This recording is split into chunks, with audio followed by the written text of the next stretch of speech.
وسلام على عباده الذين اصطفى اما بعد چل رہا ہے آگے الحمدللہ آگے ابھی میں ہمارے 29 وہی نہیں چلا تھا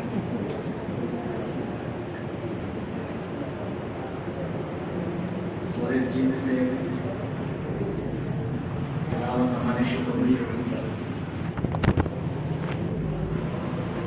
جناب محمد رسول اللہ صلی اللہ علیہ وسلم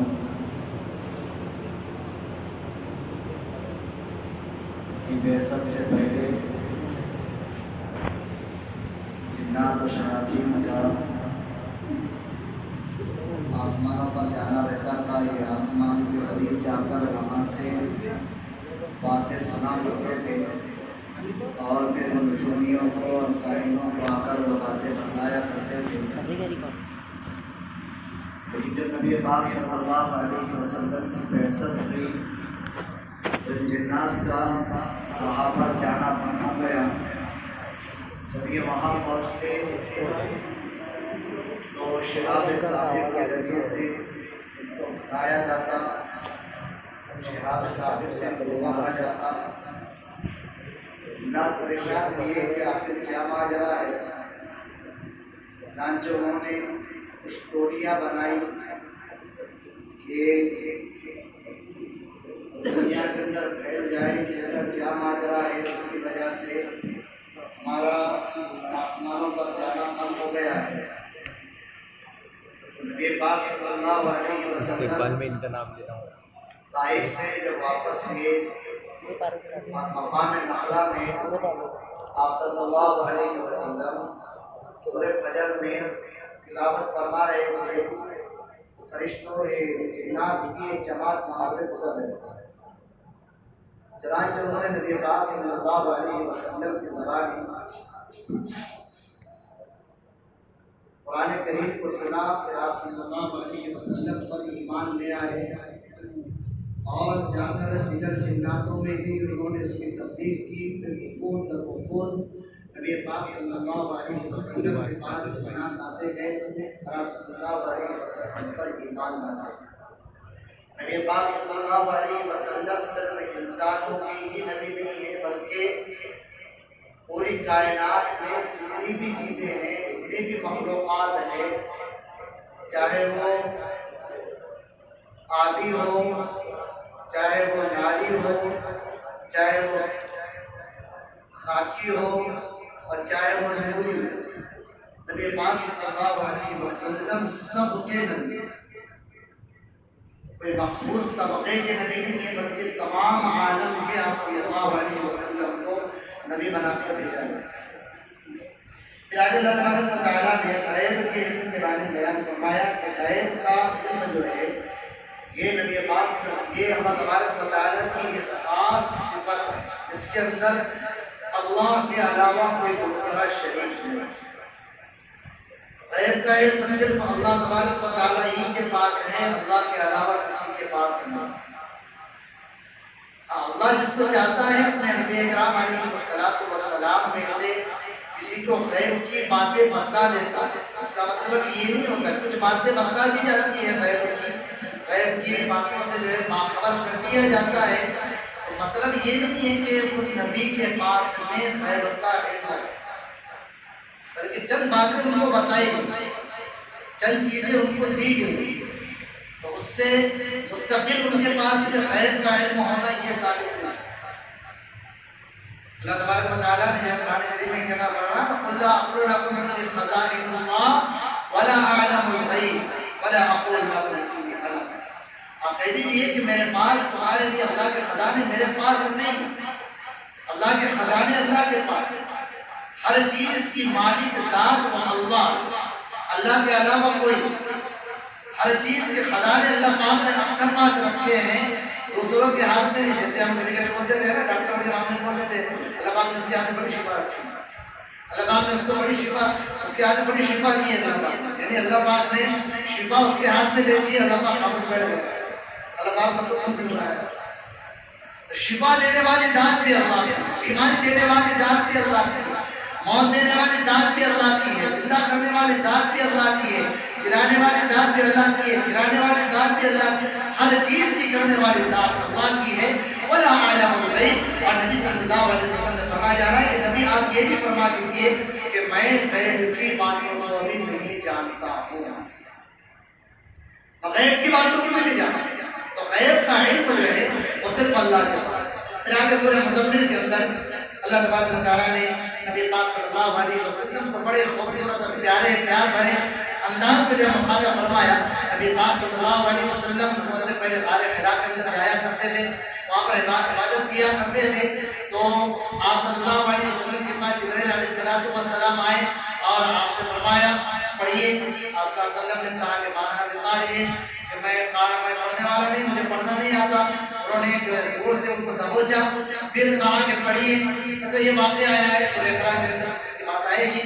تو نبی پاک صلی اللہ علیہ وسلم پر بار نبوت ڈالا گیا، آپ صلی اللہ علیہ وسلم کے اوپر بار نبوت ڈالا گیا، نبوت سے آپ کو سرفراز کیا گیا۔ نبی پاک صلی اللہ علیہ وسلم کو سردی لگ گئی، آپ صلی اللہ علیہ وسلم گھر پر آئے، اما خدیجہ رضی اللہ تعالیٰ عنہ نے آپ کی حالت دیکھی تو آپ سے ماجرا پوچھا کہ کیا ماجرا ہوا ہے؟ تو کہا کہ مجھے سردی لگ رہی ہے، زملونی، مجھے تم جو ہے کمبل اڑا، مجھے کمبل کے اندر لپیٹ۔ اللہ تبارک و تعالیٰ نے بڑے خوبصورت ہے فرمایا یا ایھا المزمل قم اللیل الا قلیلا، وہ کمبل کے اندر لپیٹنے والے، وہ کمبل کے اندر لپٹنے والے، قم اللیل الا قلیلا۔ پہلے آپ صلی اللہ علیہ وسلم شروع زمانے میں آپ صلی اللہ علیہ وسلم اور آپ کے صحابہ پر تہجد کی نماز فرض تھی، تہجد جو تھی جو ہم تہجد پڑھتے ہیں اور تہجد کی نماز فرض تھی۔ بعد میں جو ہے ایک سال کے بعد میں وہ آسانی کے واسطے تہجد کی نماز کی فرضیت کو منسوخ کر دیا۔ تہجد کی نماز کی فائدے بھی بہت سارے ہیں اور بالکل سناٹا رہتا ہے، ساری کی ساری قوم جو ہے ساری کی ساری دنیا پوری دنیا سوئی بھی رہتی ہے، کوئی نہیں رہتا ہے، بس بندہ رہتا ہے۔ وہ ایک ایسا وقت رہتا ہے کہ بندہ اپنے خالق سے جو ہے اچھے طریقے سے بات بھی کر سکتا ہے، اپنے خالق کو منا بھی سکتا ہے، اور خالق خود جو ہے آسمان دنیا کے اوپر موجود رہتا ہے اور اعلان کرتا ہے کہ اس سے مانگنے والا جس کو میں عطا کروں، ہے کوئی مغفرت کا چاہنے والا جس کی میں مغفرت کروں۔ تو وہ وقت ایسا رہتا ہے کہ بندہ جو ہے وقت میں جو اللہ سے دعا مانگتا ہے اللہ اس کو ضرور قبول کرتا ہے۔ اس لیے تہجد کی نماز کا خاص طور سے دوسرے اوقات میں جو ہمارا اہتمام نہ ہوتا ہو، لیکن کم سے کم رمضان کے اندر تو ہمارا ہم سے اس کا اہتمام ہونا چاہیے۔ رمضان میں جو ہے تھوڑی دیر پہلے اٹھ جائے، 2 رکعت 4 رکعت جو تہجد کی نماز پڑھے، اس کے بعد ہم سے پہلے جو ہے یہ میک اپ وغیرہ کے سامان نہیں ہوا کرتے، میک اپ کے سامان نہیں ہوا کرتے تھے، تو پہلے کیا عورتیں اپنے چہرے پر خوبصورتی لانے کے لیے، اپنے چہرے پر نور لانے کے لیے تہجد کی نماز پڑھا، اس کے ذریعے سے جو ہے چہرے کے اوپر نور آتا ہے۔ پھر آگے اللہ تبارک و تعالیٰ نے سورہ مدثر کے اندر بھی نبی پاک صلی اللہ علیہ وسلم کو ایسے ہی مخاطب کیا ہے، یا ایھا المدثر، وہ چادر کے اندر لپٹنے والے، قم فانذر، اٹھیے اور لوگوں کو ڈرائیے۔ نبی پاک صلی اللہ علیہ وسلم کی 2 صفات، بڑی صفات، ایک ہے نذیر، ایک ہے بشیر۔ نذیر کے معنی ہوتے ہیں ڈرانے والے، اور بشیر کے معنی ہوتے ہیں خوشخبری دینے والے، خوشخبری دینے والے، فضائل کا سنانے والے۔ چونکہ ابتدائی زمانہ تھا، اسے یہاں پر صرف ایک صفت کو بیان کیا ہے، یا ایھا المدثر قم فانذر، لوگوں کو آپ اٹھیے اور لوگوں کو آپ ڈرائیے۔ قیامت کے ہولناکیوں کو بتائیے، عذاب جہنم کو بتائیے، اللہ کے عذاب سے ان کو ڈرائیے کہ اگر تم اللہ کے اوپر ایمان نہیں لے آؤ گے، اللہ کی بات کو نہیں مانو گے، اللہ کی وحدانیت کو تسلیم نہیں کرو گے، اللہ کی ربوبیت کو تسلیم نہیں کرو گے، تو ان اعتدنا للظالمین نارا، پھر اللہ تبارک و تعالیٰ نے ظالموں کے واسطے اور اللہ اور اللہ کے رسول کی اطاعت نہ کرنے کے واسطے، موالوں کے واسطے جہنم کو تیار کیا۔ اور ربک فکبر، اور اپنے رب کی تکبیر بیان کی، اپنے رب کے لیے تکبیر کہی گئی۔ وَثِيَابَكَ فَطَهِّرْ، اپنے کپڑوں کو پاک کیجیے، وَالرُّجْزَ فَاهْجُرْ، اور گندگی سے اپنے آپ کو دور رکھیے۔ یہاں پر گندگی سے مراد بتوں کی گندگی، بتوں کی گندگی، یعنی بتوں کو یہاں پر گندگی سے تعبیر کیا گیا کہ آپ ان سے دور رہیے۔ پھر آگے جو ہے جہنم کے جو نگراں فرشتے ہیں ان کی تعداد کو بتایا کہ علیہا 19 کہ اس کے 19 فرشتے اس کے نگراں ہیں۔ یہ 19 فرشتوں کی جو تعداد بتائی گئی ہے یہ کفار و مشرکین کو آزمانے کی، یہ اس کے بارے میں کیا کہتے ہیں؟ وہ اس بات کو سن کر اللہ پر ایمان لاتے ہیں، اللہ کے نبی کی بات کو مانتے ہیں، یا سرکشی کرتے ہیں؟ اور اللہ کے نبی کی بات کو نہیں مانا، پھر بھی جو ہے اس کے بعد کہنے لگے، ایک اس میں کہنے لگا کہ 17 فرشتوں کو تو میں نمٹ لوں گا، دوسرے کہنے لگا 17 کو تو میں نمٹ لوں گا، باقی 2 کو پورے نمٹ لوں گا۔ اللہ نے فرمایا یہ فرشتے ہیں تمہارے ابا جی کے رشتے دار نہیں ہیں، اس کو جو ہے تم نمٹ دو گے۔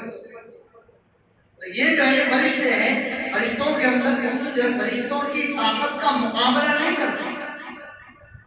جیسے حضرت ابراہیم علیہ السلام کے پاس میں 2 فرشتے آئے تھے اور ان کو آ کر خبر دی تھی کہ ہم لوط علیہ السلام کے قوم کے پاس جانے والے ہیں اور ان کی قوم پر عذاب لانے والے ہیں۔ لوط علیہ السلام کی قوم حضور صلی اللہ علیہ وسلم کو پریشان کرنے لگی، لوط علیہ السلام کے پاس پہنچے تھے تو لوط علیہ السلام کو پریشان کرنے لگی تھی۔ لوط علیہ السلام کو ڈر ہوا، انہوں نے کہا کہ آپ ڈریے، ہم ان کے اوپر عذاب لانے والے ہیں، آپ جو ایمان والوں کو لے کر جب چلے جائیں۔ پھر جب پوری کے پوری بستی کو اٹھایا اور اٹھا کر جو انہیں پلٹا، تو فرمایا کہ ان کی طاقت کا مقابلہ تم نہیں کر سکتے۔ اور یہ جو تعداد بتائی گئی ہے یہ ایمان والوں کے ایمان میں اضافہ ہے، ایمان والوں کے ایمان میں اضافہ ہے۔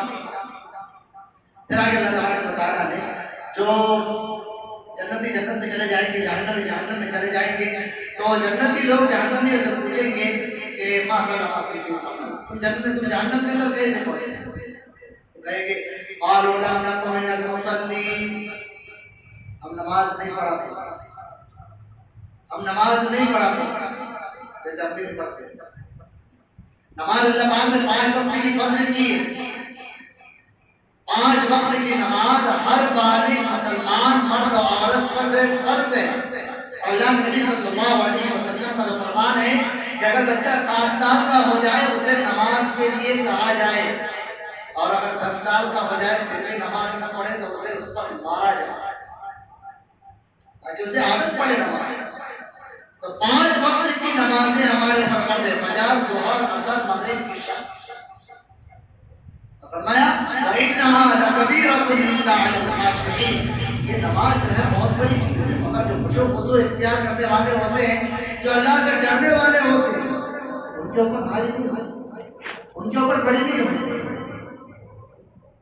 اگر بندہ پہلے بھی کہا تھا کہ اللہ نے 5 وقت کی نماز پڑھنے کی ہے، 2 وقت کی پڑھ لینا، 3 وقت کی چھوڑ دینا، یا 3 وقت کی پڑھ لینا، 2 وقت کی چھوڑ دینا، اپنی مرضی کی نماز پڑھنا، یہ اللہ کا حکم نہیں۔ اللہ کا حکم تو 5 وقت نمازوں کا ہے۔ اگر ہم جو کچھ نمازیں پڑھ رہے ہیں، جیسا ٹائم مل رہا ہے ویسا پڑھ رہے ہیں، یہ اپنے مرضی کی ہم نماز پڑھ رہے ہیں، اللہ فرماتے ہیں مجھے ایسی نمازوں کی ضرورت نہیں ہے۔ ایسی نمازوں کو پکڑ کر کپڑے کے اندر سیا کپڑے کے اندر لپیٹ کر اللہ اسی کے منہ پر مار دیتا ہے کہ مجھے تیری نماز کی ضرورت نہیں۔ اس لیے 5 وقت کی اللہ نے نماز فرض کی ہے، 5 وقت کی نماز پڑھنا چاہیے۔ ہم مسکینوں کو کھانا نہیں کھلاتے، غربا کا خیال نہیں رکھنا چاہتے۔ وَكُنَّا نَخُوضُ مَعَ الْخَائِضِينَ، اور ایسی مجالس کے اندر بھی ہم شامل ہوا کرتے تھے جہاں پر دین اسلام کو جو ہے مسمار کیا جا رہا ہو، دین اسلام کی شریعت کو بگاڑا جا رہا ہو، جہاں پر بیہودہ باتیں، ایسے مجالس کے اندر ہم شرکت کیا۔ پھر آگے سورہ قیامت کے اللہ پاک نے سورہ قیامت کی اور نفس لوامہ کی قسم کھائی ہے اور فرمایا ہے کہ ہمارے لیے دوبارہ انسان مرنے کے بعد دوبارہ زندہ کرنا کوئی بڑی بات نہیں۔ کفار مشرکین کہا کرتے تھے نا اِذَا مِتْنَا وَكُنَّا تُرَابًا وَعِظَامًا فَإِنَّا لَمَبْعُوثُونَ، جب ہم مر جائیں گے اور ہماری ہڈیاں بھی جو ہیں زمین کے اندر مٹی کے اندر رل جائے گی تو کیا اللہ ہم کو دوبارہ زندہ کرے گا؟ ایسے کیسے ہو سکتا ہے؟ اللہ فرماتا ہے کہ جب اللہ پہلی مرتبہ پیدا کرنے پر قادر ہے، وہ اللہ دوسری مرتبہ بھی پیدا کرنے پر فرماتی رہے.